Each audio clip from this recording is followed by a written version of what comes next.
नमस्कार, मैं हूं आपके साथ वक्ता दुबे। एपीएन के लोकप्रिय कानूनी प्रोग्राम लीगल हेल्पलाइन में आपका बहुत बहुत स्वागत है। इसमें हमारे कानूनी विशेषज्ञ रोजमर्रा की जिंदगी की समस्याओं से जुड़े कानूनी मसलों पर आपकी शंकाओं का समाधान करते हैं। आज हम आपको उपभोक्ता अधिकार से जुड़ी जानकारी देंगे, साथ में उपभोक्ता अधिकार से जुड़ी कानूनी समस्याओं का समाधान भी करेंगे।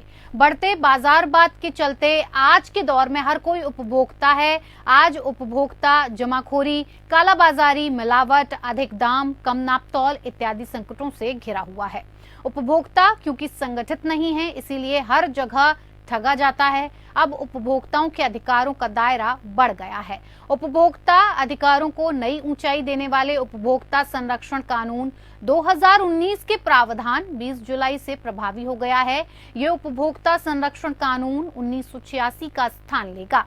सबसे बड़ा बदलाव ये हुआ है कि अब गुमराह करने वाले विज्ञापन दिखाने वालों की खैर नहीं होगी। अगर गलत पाए गए तो उन्हें जेल की हवा भी खानी पड़ सकती है। इतना ही नहीं, नए नियमों के तहत एक बड़ी राहत ये मिल रही है कि ग्राहक अब वहां से शिकायत दाखिल कर सकेगा जहां वो रहता है, ना कि उसे वहां जाने की जरूरत पड़ेगी जहां से कोई सामान खरीदा है। वैसे कानून के तहत उपभोक्ता मध्यस्थता सेल का गठन किया जा सकता है। दोनों पक्ष आपसी सहमति से मध्यस्थता का विकल्प चुनते हैं। कंज्यूमर फोरम में 1 करोड़ रुपए तक के केस और राज्य उपभोक्ता विवाद निवारण आयोग में 1 करोड़ से 10 करोड़ तक के केस का निपटारा हो सकता है। आज ई कॉमर्स का जमाना है, ऐसे में ई कॉमर्स कंपनियों के खिलाफ भी कार्रवाई संभव है। मैन्युफैक्चरिंग में खामी या खराब सेवाओं से अगर उपभोक्ता को नुकसान होता है तो कंपनी हर्जाना देने के लिए बाध्य रहेगी। तो ये तो थी बुनियादी जानकारी। ज्यादा जानकारी देंगे उपभोक्ता अधिकार मामले पर हमारे आज के कानूनी विशेषज्ञ अधिवक्ता परमानंद पांडे जी। परमानंद जी, आपका बहुत बहुत स्वागत है कार्यक्रम में। अगर आपका उपभोक्ता अधिकार से जुड़ा कोई सवाल है तो आप फोन करके राय ले सकते हैं। फोन लाइंस खुल चुकी हैं। एक बार विषय की जानकारी आपको फिर से दे देते हैं। उपभोक्ता अधिकार से जुड़ी कानूनी जानकारी पाने के लिए, हमारे कानूनी विशेषज्ञ से कोई भी राय मशवरा करने के लिए आप टीवी स्क्रीन पर जो नंबर फ्लैश हो रहे हैं इन पर कॉल करके जानकारी ले सकते हैं। हमारे नंबर्स हैं 0120 6127 937 6127 938।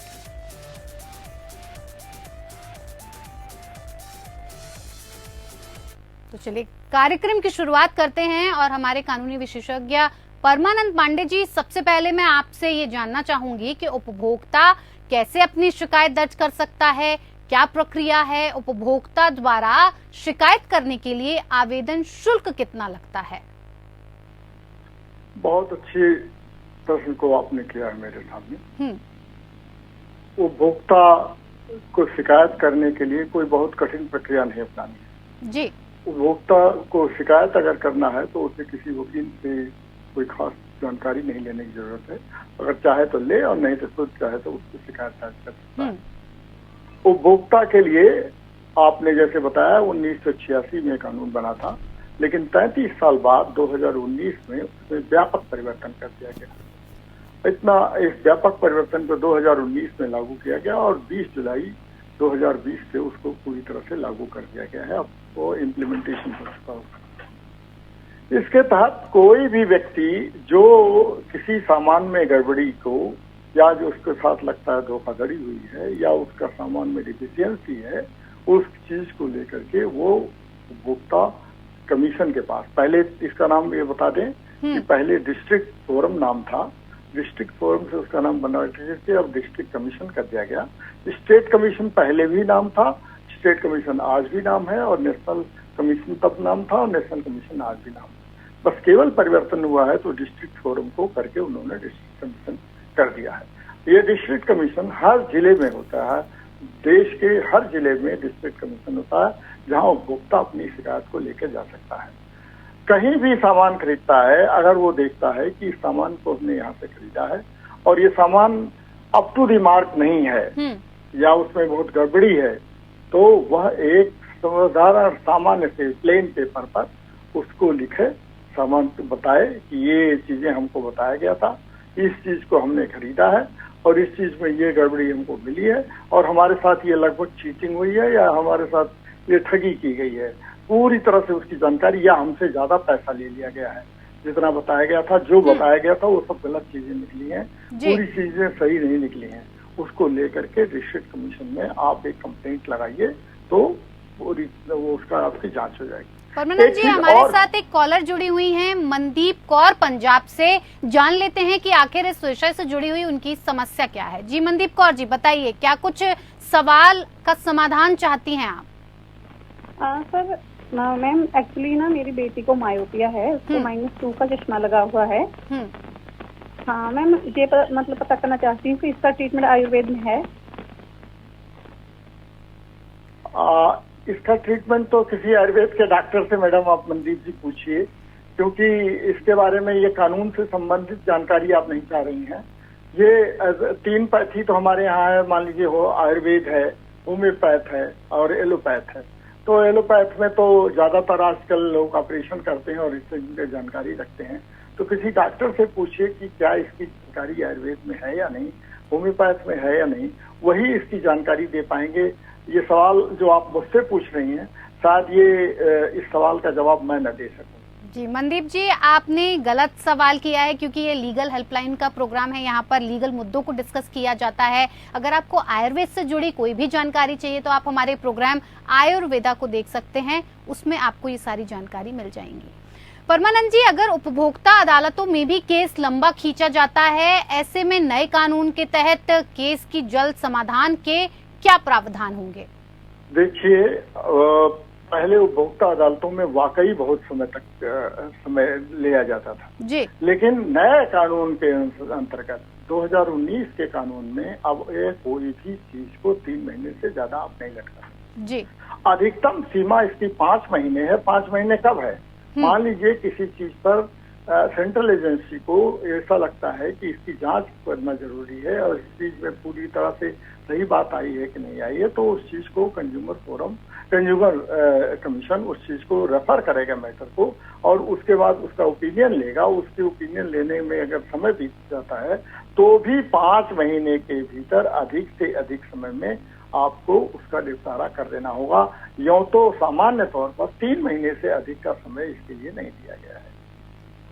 जी परमानंद जी, उपभोक्ता अदालत जाने पर क्या वकील तय करना जरूरी होता है या फिर अपना केस खुद लड़ा जा सकता है? कतई नहीं। उपभोक्ता अदालत जाने के लिए आपको वकील की कोई जरूरत नहीं, लेकिन बहुत सारी ऐसी चीजें होती हैं, जैसे अभी आपने मैडम को ही सुना कि वो आयुर्वेद के बारे में पूछ रही हैं, तो कई बार गैर जानकारी में लोगों को लगता है कि नहीं, हमको वकील से थोड़ा सा राय ले लेना चाहिए, तो आप वकील से राय ले लीजिए, लेकिन कानूनी रूप से आपको कोई बाध्यता नहीं है कि आप वकील के माध्यम से ही उपभोक्ता अदालत में जाएं। उपभोक्ता अदालत में जाने के लिए आप खुद केस की पैरवी कर सकते हैं, क्योंकि आपको इसके बारे में ज्यादा जानकारी है अपेक्षाकृत वकील के। वकील आपको कानूनी पेज के बारे में बता सकता है, कानून के बारे में कुछ जानकारी दे सकता है, लेकिन वो जो सामान आपने खरीदा है उस सामान के खरीदने के बारे में उसमें कमी या खामी या अधिक दाम लिया गया है, इन सारी चीजों की जानकारी आपको है और आप जा सकते हैं। मैं पहली चीज को आपने जैसे कहा था कि वकील जाने की बात है, मैं कंप्लेंट कैसे लाज की जा सकती है, उसके बारे में मैं आपको ये बता दूं कि आप सादे कागज पर ही आप उसको दीजिए। 5 लाख से कम का अगर कीमत का सामान का है तो उसके लिए आपको कोई फीस भी नहीं देनी पड़ती जी। और लेकिन आपके पास उसकी रसीद होनी चाहिए कि आपने कौन सा सामान लिया है। कई बार लोग लेते हैं, सामान की रसीद नहीं लेते, सामान की रसीद गायब हो जाती है, तो ये आप प्रमाणित नहीं कर पाते हैं कि आपने सामान कहाँ से खरीदा है, किससे खरीदा है और इसमें क्या चीजें आपको दी गई हैं, अधिक लिया गया है, कम लिया गया है। तो इन सारी चीजों की जानकारी के लिए कम से कम आपको रसीद की जरूरत होती है। आप रसीद अपने पास रखिए और जो उसमें आपको बताया गया है, गलत सूचना दी गई है, तो इन सारी चीजों को ब्यौरा दे दिए रहे पूरी तरह से 1, 2, 3, 4, 5 चीजें दीजिए और फिर आप कहिए कि मुझे इसका हर्जाना दिया जाए या इसकी हर्जाना दिया जाए या इसको बदल दिया जाए। आपको सही ढंग से सही चीज दे दी जाए, ये आपका काम है और ये वकील की इसमें कोई जरूरत नहीं है। जी बिल्कुल। परमानंद जी, कई बार हम देखते हैं कि बिजली के बिल को लेकर भी कई लोगों को कई समस्याओं का सामना करना पड़ता है। जितनी बिजली वो यूज नहीं करते हैं उससे ज्यादा का बिल बन जाता है। तो क्या इस समस्या के समाधान के लिए उपभोक्ता अदालत में जा सकता है, अपनी समस्या को सुलझा सकता है? निश्चित तौर पर इस समस्या को लेकर के उपभोक्ता अदालत में जा सकते हैं। किसी भी उपभोक्ता को अगर उससे बिजली का ज्यादा चार्ज लिया गया है, जितना उससे कंज्यूम किया उससे ज्यादा ले लिया गया है जी, तो निश्चित तौर पर वो उपभोक्ता बिजली अदालत में इसमें जा सकता है। तो कंज्यूमर फोरम में कंज्यूमर कमीशन इस चीज के उसके पास पूरा निराकरण उसका करेगा और बिजली कंपनियों से ये बात की जाएगी कि आपने इनसे अधिक चार्ज क्यों लिया, किस कारण से लिया है, वो पूरी तरह से बताएंगे। ये तो हमारा अधिकार है, बुनियादी अधिकार है और बुनियादी अधिकार के लिए ही ये कंज्यूमर प्रोटेक्शन एक्ट बना है। ये एक्ट का नाम ही कंज्यूमर प्रोटेक्शन एक्ट है, जिसमें कि हर कंज्यूमर को, हर उपभोक्ता को एक तरह से सुरक्षा मिली हुई है और उस सुरक्षा का उपयोग उसे करना चाहिए। तो निश्चित तौर पर वो बिजली के अपनी समस्या को लेकर के वहाँ पर जा सकता है। परमानंद जी, हमारे साथ एक कॉलर जुड़े हुए हैं तिलक राज बनारस से। क्या कुछ उनकी समस्या है, जान लेते हैं। जी तिलक राज जी, बताइए, क्या कुछ समाधान चाहते हैं आप? समाधान ये है कि राज्य उपभोक्ता फोरम से हम केस हार गए। राज्य उपभोक्ता फोरम में, स्टेट फोरम से, लखनऊ से राज्य उपभोक्ता फोरम से हम केस जीत के आए और नीचे हमारी फाइल गायब कर दी है। मैं क्या कर सकता हूँ इसके लिए उपभोक्ता फोरम में? नहीं, आप स्टेट कमीशन से केस को जीत गए हैं। तिलक राज जी, आप स्टेट कमीशन से केस को जीत चुके हैं? हाँ, बनारस उपभोक्ता फोरम से जीता, मैं हार गया और आज उपभोक्ता फोरम लखनऊ से मैं जीत गया 30 साल बाद और मेरी नीचे फाइल गायब कर दी है। क्या मैं कर सकता हूँ इसके लिए? आप निश्चित तौर पर उपभोक्ता फोरम के अध्यक्ष को पत्र लिखिए और उनसे कहिए कि आपकी पूरी फाइल मिलनी चाहिए। ये उपभोक्ता फोरम की जिम्मेदारी है।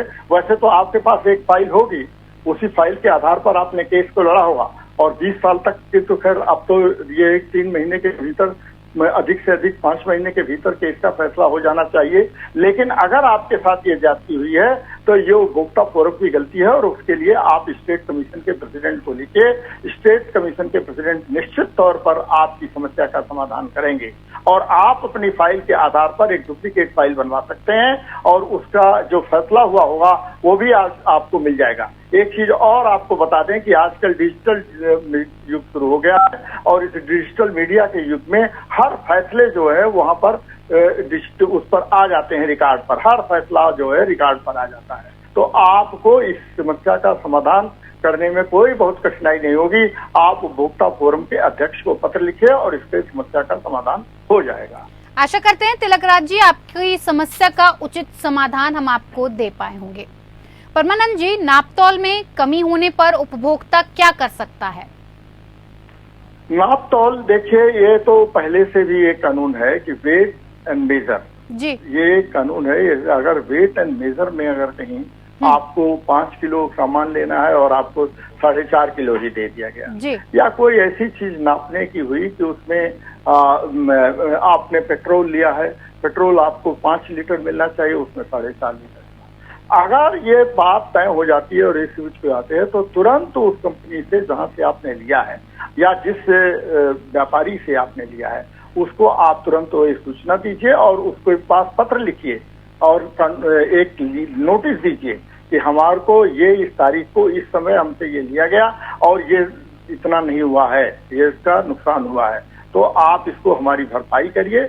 और उसमें आप मेंटल हैरेसमेंट के लिए भी ज्यादा से ज्यादा कुछ ऐसा नहीं है कि उसकी एक सीमा होती है।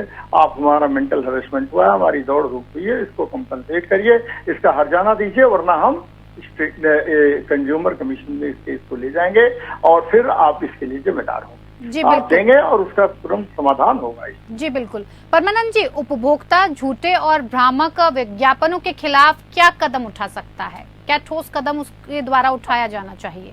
जी देखिए, ये बहुत एक अच्छा सवाल है।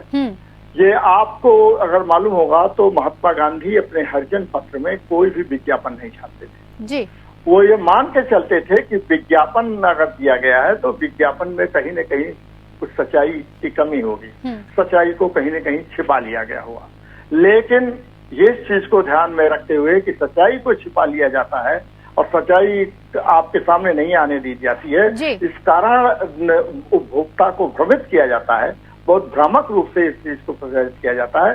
सरकार ने 2019 के कानून में इस चीज को बहुत अच्छे ढंग से रखा है कि अगर भ्रामक आपको प्रचार किया जाता है, भ्रामक विज्ञापन दिए जाते हैं जिसके कारण आपकी ठगी हो जाती है, आपको ठग लिया जाता है, तो आप उस चीज को कंज्यूमर फोरम में, कंज्यूमर कमीशन में और स्टेट या सेंट्रल जैसा उसकी लागत के अनुसार आप देख करके जाइए और उससे आप पूरा तरह से मुआवजा लीजिए और पूरे उसका हक पाने का आपको है। ये अधिकार आपको है कि आप उससे पूरी के पूरी ले पाएं।